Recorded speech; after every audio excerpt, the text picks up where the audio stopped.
I grew up in an old farmhouse that my parents inherited from my grandmother. The kind of place with wooden floors that groaned even when nobody stepped on them, pipes that moaned at night, and a roof that always felt like something was walking on it. 4 years, nothing strange happened, until the winter I turned 16. That was the year the noises started coming from the attic. Every night, around 2 a.m., I heard slow dragging sounds above my room. Not footsteps. More like something heavy being pulled across the floor. My parents insisted it was just the wood adjusting, but I knew the house's voice. This was different. This sound had intention. One night, the dragging stopped abruptly, replaced by a rhythmic tapping. 3 taps. 3 taps again.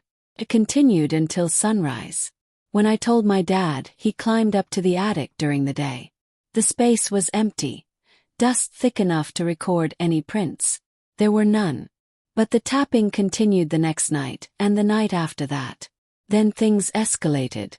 One night I woke up at 2:13 a.m., the exact time the tapping usually began. But instead of hearing it above me, I heard it from inside my room. I sat up, trying to adjust my eyes to the darkness. The tapping was coming from my closet door. 3 taps, a pause, and 3 more. Froze. The house felt impossibly silent except for that pattern, and I swear I could feel a pressure in the air, like someone exhaled cold breath against my skin. My hand shook as I reached for the lamp, but the moment I turned it on, the tapping stopped. The next morning, I opened the closet cautiously. Nothing was inside except old blankets and a wooden box I had never seen before.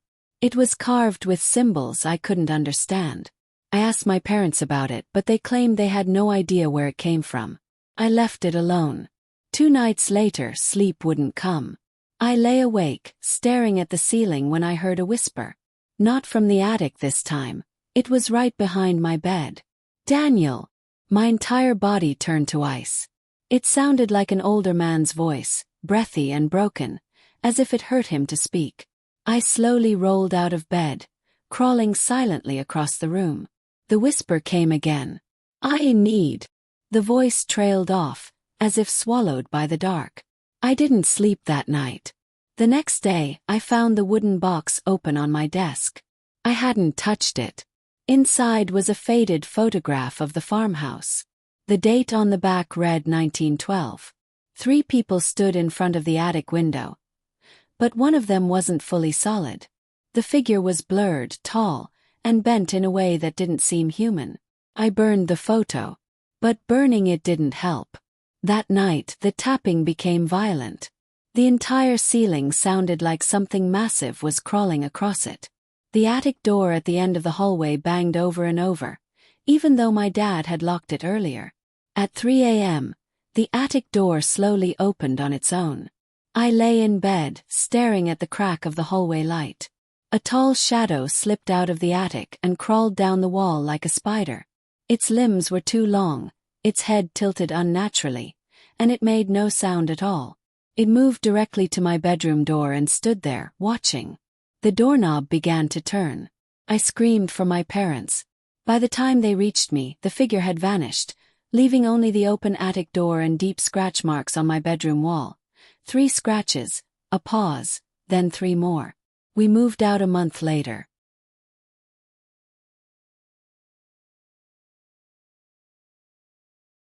I worked the late shift at a small-town bus depot.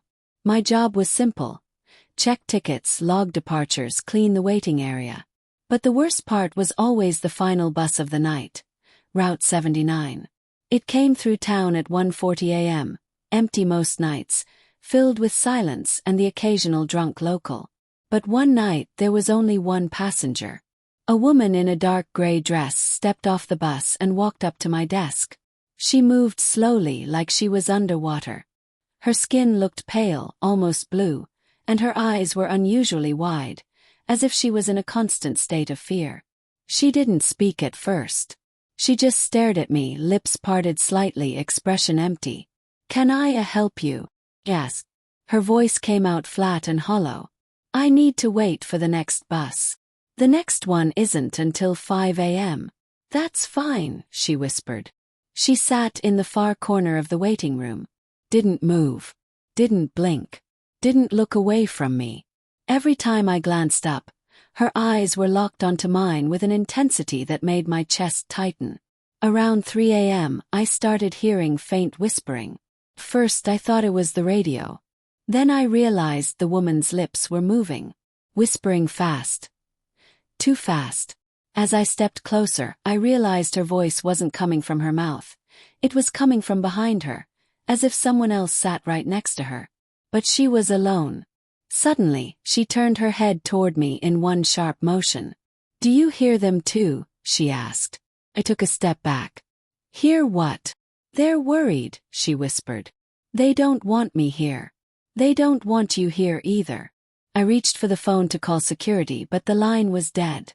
A loud bang echoed through the room. The lights flickered. When they stabilized, the woman was standing right in front of my desk, even though I hadn't seen her move. "They're coming," she whispered. "Who?" Her eyes widened with terror. "The ones who didn't make it." The temperature in the room dropped instantly. Could see my breath. The floor beneath her feet began to pool with water. Dark, murky water. It spread across the floor rapidly, seeping under chairs and into the cracks of the walls. I backed away, heart racing. "Miss, are you okay?" She blinked slowly. "The river took us. The driver never saw the bridge collapse. I'm waiting for them." The doors of the depot suddenly slammed open. A wind colder than anything I've ever felt rushed in, bringing with it the sound of gurgling water and distant screams. Dark, dripping silhouettes staggered through the doorway. Figures soaked, broken, and twisted. Her passengers. They surrounded her, reaching out with trembling hands. She turned to me one last time. "You should leave." I ran out of the depot, not looking back. The next morning, the place was sealed off by authorities.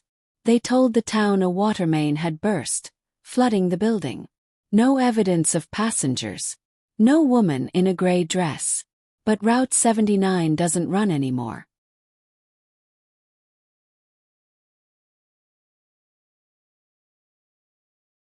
When I moved into my first apartment, I thought I had struck gold.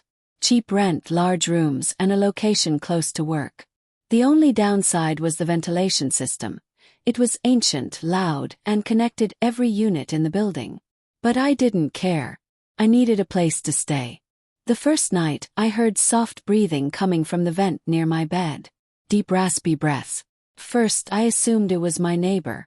But the next morning I met the guy next door. Thin, quiet, barely spoke. The breathing didn't match him. It sounded heavier. By the third night, the breathing was accompanied by quiet humming. A low, unsettling tune that rose and fell slowly. The melody felt almost familiar, like a children's lullaby, but twisted and off-key. The next evening, I decided to speak into the vent. "Hello. Can you hear me?" The humming stopped instantly. For 10 seconds there was complete silence.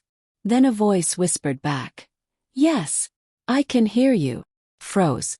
The voice was deep, masculine, and far too close to the vent's opening. "Who are you?" "Yes. I'm right here." I reported it to the landlord, who brushed it off. "Old vents carry sound weird," he said. "Don't worry about it." But worry became unavoidable. Over the next week I heard movement inside the vent. Crawling, scratching, slow dragging sounds. One night, I woke up to the sound of someone tapping from inside the wall beside me. 3 taps. Pause, 3 taps. The same pattern every single time. I started sleeping with headphones on, but that didn't stop it. One night, around 3 a.m., the tapping turned into pounding. Something slammed against the vent cover so hard it rattled the screws loose. I sat up, trembling, staring at the vent. Then, a single finger pushed through one of the broken slats. Trembling. I screamed and ran to the hallway. The police found nothing inside my apartment. But there were deep scratch marks inside the vent shaft. Fresh ones. Human ones. They suggested it was a squatter or an animal. But animals don't whisper your name through the walls. After that, I refused to sleep there. I booked a motel for the week while packing my stuff. When I returned for the last of my things, the apartment felt heavier, darker, as if the air itself was holding its breath.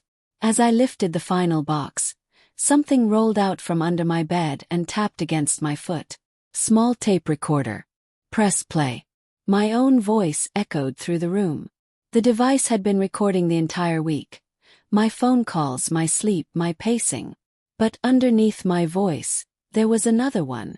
Deep humming, breathing, whispering my name over and over. And at the end of the recording, a final whisper. You shouldn't leave. I've been waiting too long. I dropped the recorder and ran out. The next tenant moved in 2 months later. He moved out 3 days after that. He said someone was watching him through the vents.